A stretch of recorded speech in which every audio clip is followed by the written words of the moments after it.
এখন যদি আমি বাংলাদেশে যে ক্ষমতার পরিবর্তন যেটি আওয়ামী লীগ সরকার ছিল, তারপরে একটি ইন্টারিম সরকার, তারপরে আবার একটি নির্বাচিত সরকার। আমরা যেটি দেখছি যে এই ক্ষমতাগুলো পরিবর্তনের পরও আমরা সাংবাদিকদের উপর যে হামলা, মামলা কিংবা এমনকি শীর্ষস্থানীয় দৈনিকগুলোর অফিসে হামলা, এগুলো আসলে আমরা এই ঘটনাগুলো দেখছি এবং বর্তমান যে সরকার এই আমলেও আমরা দেখছি যে সাংবাদিকদের বিরুদ্ধে মামলা হচ্ছে। আ মানে এগুলো দিয়ে আসলে আমরা কি বুঝি? যে ক্ষমতা পরিবর্তন হচ্ছে, রাজনৈতিক অবস্থার পরিবর্তন হচ্ছে কিন্তু সাংবাদিকদের উপর হামলা, মামলা একই রকম রয়েছে। এটা কেন? আ সাংবাদিকদের উপরে পৃথিবীতে সব দেশেই আপনি দেখবেন, বিশেষ করে আমাদের মানে গ্লোবাল সাউথ, গ্লোবাল মেজরিটি দেশগুলোতে আ ওই মানে সাংবাদিকদের উপরে হামলা হয়, সবসময় হয়। এবং আপনি ঠিকই বলেছেন, ইম্পিউনিটি, সেই মানে বিচারের অভাবেই এই এরকম হামলা হয়। আমার মনে হয় আপনি যদি দেখেন এই যে গত ১০-১৫ বছর, ১৭ বছর যদি দেখেন, there has been a difference in the degree. Awami লীগের সময় it was at one stage it was very, very serious. আ তারপরে যখন interim government came in, তখনও কিন্তু আন্ধাধুন তারা অনেককে ধরেছে, অনেকের বিরুদ্ধে খুনের মামলা এনেছে। সাংবাদিক এক জায়গায় দেশের এক প্রান্তে, আরেক প্রান্তে তার বিরুদ্ধে খুনের মামলা এসছে। এরকম কাজ হয়েছে। এখনো কয়েকজন ওভাবে জেলে আছেন। এখন যেটা হচ্ছে, তখনের আগের থেকে অবস্থাটা অত খারাপ নয়। কিন্তু সরকারের আরো কাজ করা দরকার। হুম। এখন সরকারের আরো কাজ করা দরকার। কোন কেস আছে এখনো জেলে, সেগুলো সমাধান করা দরকার। আম এখনো বিশেষ করে ঢাকার বাইরে জেলায়, গ্রামে গঞ্জে এখনো কিছু হামলা হচ্ছে। সেটাও করা দরকার। হুম। সেগুলোর একটা ব্যবস্থা করা দরকার। হুম, আপনি তো মানে এই যে ২ বছর, গত ২ বছরে বাংলাদেশে যে রাজনৈতিক পরিসরে বেশ বড় পরিবর্তনগুলো হয়েছে। আমরা দেখেছি একটা দীর্ঘ সময় একটি রাজনৈতিক দল ক্ষমতায় ছিল। তার বিরুদ্ধে একটি আন্দোলন হলো। সেটি পরিবর্তিত হয়ে একটি অন্তর্বর্তী সরকার একটি বেশ লম্বা সময় সেখানে ছিলেন। তারপরে সেখান থেকে পরিবর্তিত একটি রাজনৈতিক সরকার এখন ক্ষমতায়। আপনি এই সময়টাতে বাংলাদেশে মানে আপনি একজন মানবাধিকার কর্মীও। তো সেই মানবাধিকার কর্মী হিসেবে আপনি এই পরিবর্তনগুলোতে সময়ে কি দেখেছেন আসলে? আপনার অবজারভেশন কি? আ আমার পার্সোনালি আমি বলব যে আমার অনেক আশা ছিল যে অন্তর্বর্তী সরকারের সময় আগে যা ভুল হয়েছে, এবং কিছু সরকারের প্র্যাকটিস আমি বলব। আওয়ামী লীগ গভর্নমেন্ট কিছু কাজ করেছে। কিন্তু কিছু আমাদের সিস্টেমিক প্রবলেমস। আমাদের আইনে হয়তো সেটা পরিষ্কার নেই। সেই আইনে মানে কুব্যবহার করা হয়। আম সিস্টেমস গুলো খারাপ। সেগুলোর আমি আশা করেছিলাম যে আরো অনেক উন্নতি হবে। আ সরকার একটা তখনকার ওই অন্তর্বর্তী সরকার একটা মিডিয়া কমিশন বসিয়েছিলেন। আ Kamal Ahmed gave very good leadership. ওখানে উনার যা প্রস্তাবগুলো যেগুলো এসেছিল সেগুলোও খুব ভালো ছিল।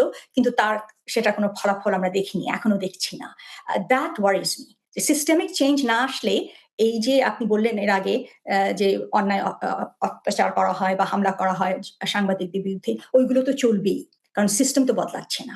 সরকার বদলালে তো শুধু কথা না, সিস্টেমও তো বদলাতে হবে। That is very troublesome.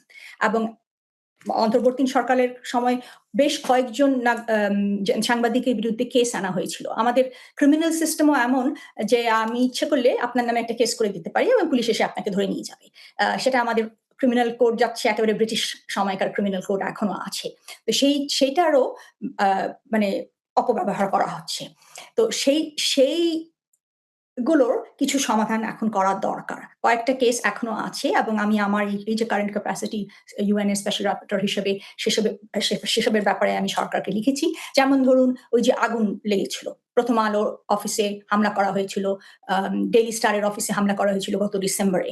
সেটারও একটা ইন্ডিপেন্ডেন্ট ইনভেস্টিগেশন করা দরকার। একটা স্বাধীন হ্যাঁ, পুলিশ ইনভেস্টিগেট করছে, কয়েকজনকে নাকি ধরেছেও, কয়েকজনকে আনা হচ্ছে। কিন্তু আমরা জানি যে সাধারণ লোক এমনি পকেটে ম্যাচিস নিয়ে গিয়ে ওখানে আগুন ধরায়নি। That was a hmm, conspiracy. একটা প্ল্যান না হলে ওভাবে অত বড় বিল্ডিং কে নষ্ট করা যায় না। আমি নিজে গিয়ে বিল্ডিংটা দেখে এসেছি। সেখানে যে কোন মানুষের মানে ক্ষতি হয়নি, সেটা খুবই একটা মানে আমরা বলব যে সৌভাগ্য, যেটা হয়নি। হতে পারত। অনেকেই আ মারা যেতে পারত। সেইটা কে করেছিল? তার পেছনে কে ছিল?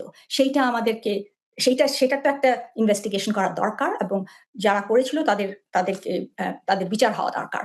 সেটা হয়নি। এখনো জেলে কয়েকজন আছেন এবং জেলের বাইরেও অনেককে চার্জ করে বেল দেওয়া হয়েছে। কেসগুলোরও সমাধান করা দরকার। আমি বলছি না যে কোন সাংবাদিক কখনো কোনো ভুল করতে পারে না। কিন্তু প্রত্যেকেরই একটা ন্যায় বিচারের অধিকার আছে।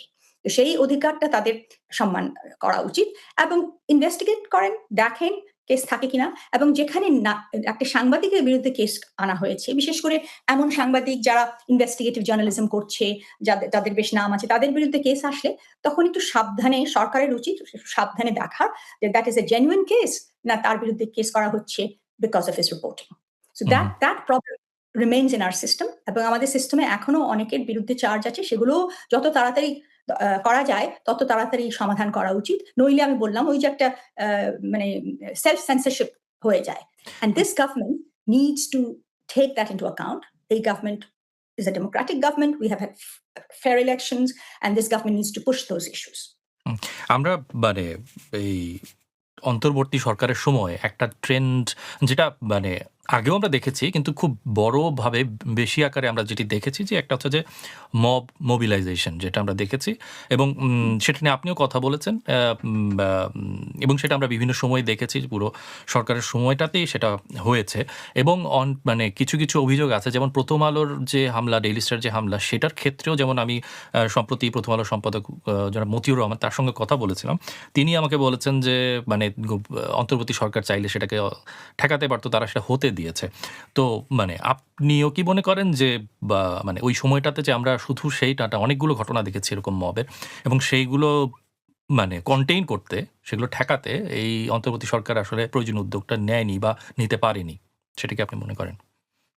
হ্যাঁ, আমি তখনই একটা প্রেস স্টেটমেন্ট দিয়েছিলাম। সেখানে আমি বলেছিলাম যে এই যেটা হয়েছে সেটা শুধু নিজে থেকে হয়নি। সেটার পেছনে obviously কিছু একটা অর্গানাইজড অ্যাকশন ছিল। আ এবং সরকার সেটা বাধা দিতে পারেনি। কিন্তু পরে সরকারের উচিত ছিল ইনভেস্টিগেট করার। পরে কি হয়েছে সেটা অন্তত জানা দরকার ছিল যাতে আবার না হয়। নইলে আবার হতে পারে যে যারা করেছে তাদের যদি আপনি বিচার না করেন, তাহলে তো তারা ভাববে যে ঠিক আছে, একবার করেছি, দুবার করতে কি ক্ষতি হবে আমার? আর কি ক্ষতি হবে? তো সেইজন্য I think প্রথমত সেটাকে সরকার মতিউর রহমান তো ওখানে ছিলেন। উনি এডিটর, উনি অনেকের সঙ্গে কথা বলেছেন। উনি বলতে পারবেন যে হ্যাঁ, আমি অমুককে তমুককে বলেছিলাম, তারা আমার কথা শোনেনি, তারা ঠেকাতে পারত। সেটা আমিও শুনেছি। আমিও এডিটরদের সঙ্গে কথা বলেছি। মাহফুজ আনাম, মতিউর রহমানের সঙ্গে। উনারা আমাকেও সেই কথাটাই বলেছেন। কিন্তু তার থেকে বড় আমার যে কথাটা ছিল, আর আমি ডাইরেক্টলি সেটা অন্তর্বর্তী সরকারকে জানিয়েছিলাম যে, "You should investigate. You should investigate to find out what happened." আপনারা তো ওই সরকারের যদি ভুল হয়ে থাকে, তো ভুলটা তো শুধরাতে হবে। যাতে ভবিষ্যতে আবার সেরকম না হয়। And the government didn't do anything. হুম। ওরা ইনভেস্টিগেট করে। আ সেইটা কিন্তু খুবই ক্ষতিকর আমার মনে হয়। জি। আপনি মানে সম্প্রতি বলেছেন যে, যেকোনো স্বৈরাচারী শাসনের অধীনে আ কেবল রাজনৈতিক মতামত প্রকাশ করা বা সমর্থন দেয়া কোনো ফৌজদারি অপরাধ না। মানে এটা বা হতে পারে না। এটা আপনি আসলে কি বুঝিয়েছেন আ একটু যদি বলেন আমাদেরকে? যে ফ্রিডম অফ এক্সপ্রেশন আমরা যেটাকে বলি, মানে মত প্রকাশের যে অধিকারটা আমাদের আছে, সেই অধিকারটা সবার আছে। জার্নালিস্টদের আছে, আমাদেরও সাধারণ নাগরিকেরও আছে, এবং সরকারের বিরুদ্ধে আ আ কথা বলা, এটা আম আ এ এইটার অধিকারই তো মানে নাগরিকের অধিকার। এটাই তো মানবাধিকার। কাজেই এটা তো একটা ক্রাইম না। এটা কোনো দোষ না। Criticism of a state is our fundamental right as a citizen. This is not a crime, and this should not be punished as long as I express myself peacefully. আপনি জাতিসংঘের মানে বিশেষ দূত হিসেবে আপনি যখন বাংলাদেশ সরকারের সঙ্গে আম মানে সাংবাদিকদের নিরাপত্তা নিয়ে উদ্বেগ প্রকাশ করেন, তখন বা হচ্ছে যে স্থানীয় রাজনৈতিক দল বা প্রশাসনের সঙ্গে যখন কাজ করেন, তখন মানে বা কথা বলেন, তখন তাদের কাছ থেকে আপনি কি ধরনের প্রতিক্রিয়া পান? অ্যা প্রতিক্রিয়ার পার্থক্য আছে। শুধু বাংলাদেশে একেক সরকারের একেক রকমের প্রতিক্রিয়া। কিন্তু বিদেশেও এক দেশ থেকে আরেক দেশে প্রতিক্রিয়ার পার্থক্য নিশ্চয়ই আছে। অনেক দেশে তারা আমার কথা শোনে, জানতে চায়। অনেক দেশে একেবারেই অস্বীকার করে, এবং এই ২ দুই পয়েন্টের ভেতরে অনেক ধরনের রিঅ্যাকশন আছে। অনেকে ভাবেন যে না, আমার যে তথ্য আছে সেটা সঠিক না। তো আমি বলি ঠিক আছে, তাহলে আমাকে আপনাদের তথ্য দিন। একটা কথা আমি ওনাদেরকে সবসময় বলি যে, আপনাদের যদি মনে হয় যে আমি ঠিকমতো ব্যাপারটা জানি না, তাহলে আমাকে দেশে আসতে দেন। আমাকে দেখতে দেন। আমি এই জানুয়ারি মাসে জার্মানিতে গেলাম, এবং হু, হু। জার্মানিতে ওখানে ফ্রিডম অফ এক্সপ্রেশন এর উপর আমার রিপোর্ট আছে, আপনারা দেখেছেন। সেখানে আমি যা দেখেছি আমি তাই বলেছি। আমি সরকারের কিছু ভালো কাজ হচ্ছে ওখানে, কিছু কাজ মানে বেশ ওয়ারিং, অ্যালার্মিং সিচুয়েশন ও আছে। দুটোই আমি উনাদেরকে বলেছি। উনারা শুনেছেন। আমি রিকমেন্ডেশন দিয়েছি। উনারা আমাকে বলেছেন উনারা যে উনারা আমার রেকমেন্ডেশন গুলো বসে দেখবেন, কোনটা উনারা করতে পারবেন, কোনটা পারবেন না, কতটুকু করতে পারবেন, এই আলোচনা হবে। এই ধরনের সম্পর্ক থাকলে ভালো। কারণ কোন দেশই কিন্তু পারফেক্ট না। সব হুম, দেশই প্রবলেম। সে যতই উন্নতিশীল হোক বা না যতই হোক, এই ব্যাপারে বিশেষ করে এই ফ্রিডম অফ এক্সপ্রেশন এর ব্যাপারে সবারই প্রবলেম আছে। কাজেই খোলাখুলিভাবে যদি আপনি স্বীকার করেন যে হ্যাঁ, আমাদেরটা ঠিকমতো কাজ করছে না, আমাদের কি করা উচিত আপনি বলেন। আমরা কতটুকু করতে পারবো, কতটুকু আমাদের সাহায্য লাগবে অন্য দেশ থেকে বা অন্য কারো কাছ থেকে।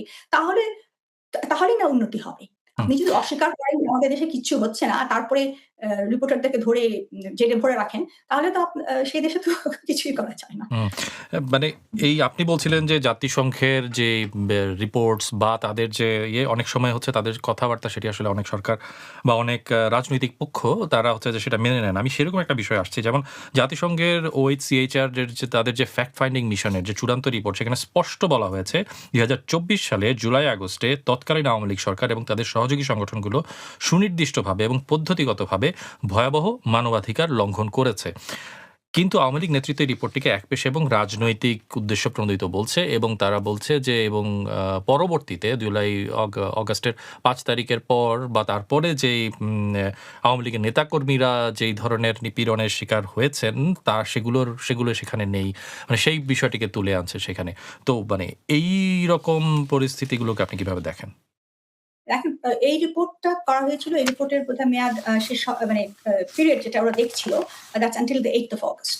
সেটা উনারা নেগোশিয়েট করেছিলেন যে নইলে তো একটা রিপোর্টের তো একটা ডেট থাকা উচিত। তারপরে ৮ তারিখের পরে কি হয়েছে সেটা সেই রিপোর্টে নেই। কিন্তু ৮ তারিখের আগে কি হয়েছে এবং জুলাই থেকে নিয়ে ৮ তারিখ আগে পর্যন্ত তারা দেখেছেন। এবং তারা ইউএন এর systems, rules, standard rules, best practice, independent experts তারা এসে মিথ্যে কথা কেন বলবে? তাদের কি স্বার্থ আছে যে আওয়ামী লীগের বিরুদ্ধে মিথ্যে কথা বলার? এইজন্যই তো অন্তর্বর্তী সরকার ডাকলেন। ইউএন কে ডেকে বললেন এই ইনভেস্টিগেশন করতে এবং আমি ইনভেস্টিগেশন এ জড়িত ছিলাম না। কিন্তু ওই প্রসেস এ আমি জড়িত ছিলাম। আমি সরকারের সঙ্গে কথা বলেছি। মানে আমাদের ইউএন এর ভিতরেও কথা বলেছি। হুম, কি হুম, হচ্ছে না হচ্ছে সে ব্যাপারে।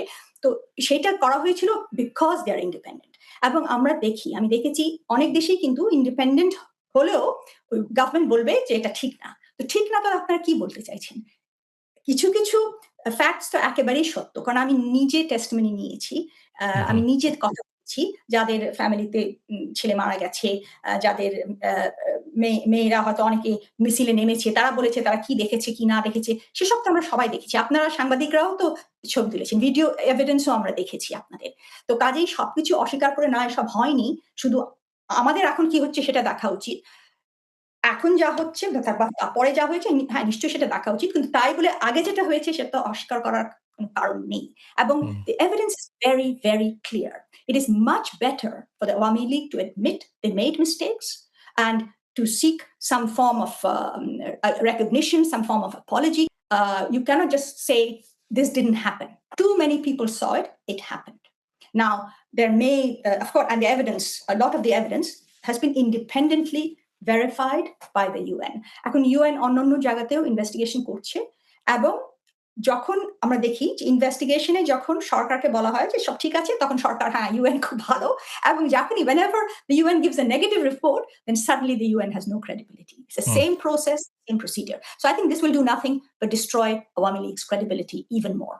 হ্যাঁ, This মানে kind হ্যাঁ, আরেকটি বিষয় যেটি হচ্ছে যে পরবর্তীতে আমরা যেটি দেখেছি বাংলাদেশের যে আন্তর্জাতিক অপরাধ ট্রাইব্যুনাল সেইখানে হচ্ছে শেখ হাসিনা সহ আ আ অন্যান্য যে আওয়ামী লীগের নেতা আ তাদের হচ্ছে বিচার হয়েছে, বিচার প্রক্রিয়া হয়েছে সেখানে একটি এবং সেখানে মৃত্যুদণ্ড দেওয়া হয়েছে।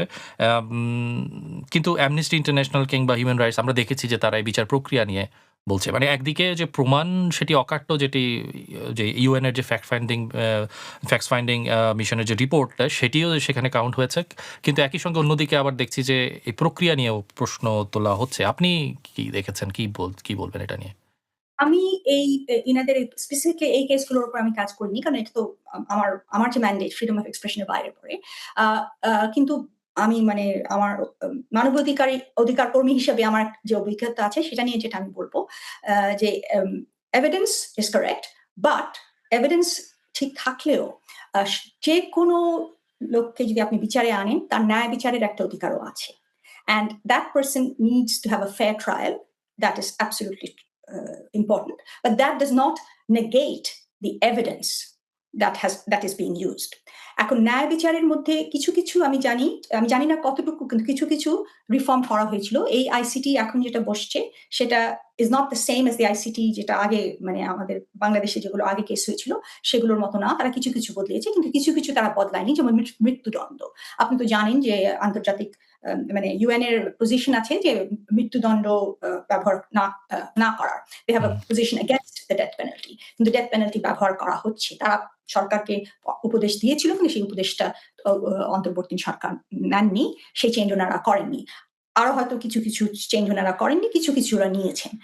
কাজে এখন ওনারা এইসব কেসগুলো তো অ্যাবসেন্সিয়াতে হচ্ছে। এটা নিয়েও কথা উঠেছে যে দোষী সে তো নেই সেখানে, সে তো তার মানে যে লিগ্যাল অ্যাডভাইস পাচ্ছে না অনেক সময়, কিন্তু কিছু কাজেই হয়তো কিছু থাকতে পারে সেখানে। আমি সেটা বলতে পারবো না কতটা ফ্লড, কতটা দোষ আছে এই প্রক্রিয়াগুলোতে, কিন্তু that does not negate the fact that crimes have been committed. এবং এইজন্য there's an interest, মানে যারা এই কেসগুলো করছে, they have an interest in making sure that it is a fair trial. কারণ ফেয়ার ট্রায়াল না হলে আপনি যেটা বলছেন তাই হবে। সে ট্রায়ালটা ফেয়ার হয়েছে কি ফেয়ার হয়নি সেটা নিয়ে তর্কাতর্কি হবে, কিন্তু অন্যায়টা যেটা করা হয়েছে, যে জন্য ট্রায়ালটা আসছে, সেটা সবাই ভুলে যাবে। That's the wrong thing. So in order to get real justice for the victims, we must make sure that the trials are also fair.